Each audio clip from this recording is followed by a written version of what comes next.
وطن منشور آزادی کوروش، وطن جوشیدن خون سیاوش، وطن آوای رش و بانگ شبیز، خروش رستم و گلبانگ پرویز.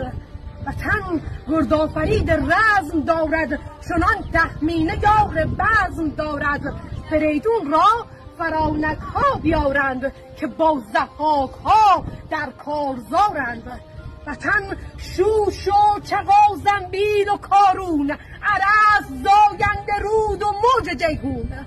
وطن در هیهی چوپان کرد است، که دل را تا بهشتش برده است. همان کرد سرافراز وطن دوست، که صدها کابه در هر سنگر اوست. وطن یعنی تفنگ بختیاری، غرور ملی و دشمن شکاری. وطن یعنی بلوچ با صلابت، دلی عاشق نگاهی پرمهابت. ز عطر خاک میهنگر شوی مست، کویر لوت ایران هم عزیز است. وطن یعنی بلندای دماوند، ز قهر ملتش ضحاک در بند.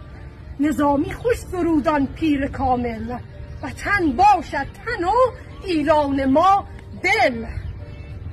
مرا نقش وطن در جان جان است، همان نقشی که در نقش جهان است. در این میهن دو سیمرغ است در سیر، یکی شاهنامه دیگر منطق و طیر.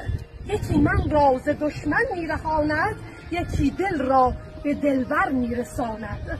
وطن آوای جان شاعر ماست، صدای تار بابا طاهر ماست. وطن یعنی تو و گنجینه راز، تفعل از لسان الغیب شیراز. وطن یعنی درفش کاویانی، سپید و سرخ و سبزی جاودانی. وطن یعنی صدای شعر نیما، تنین جان فضای موج دریا. وطن یعنی تجلیگاه ملت، حضور زنده آگاه ملت. کنون ای هموطن، ای جان جانان، بیا با من بگو پاینده ایران. بگو پاینده ایران، پاینده ایران، پاینده ایران. اجازه میفرمایید شاعر این شعر منم. چه افتخاری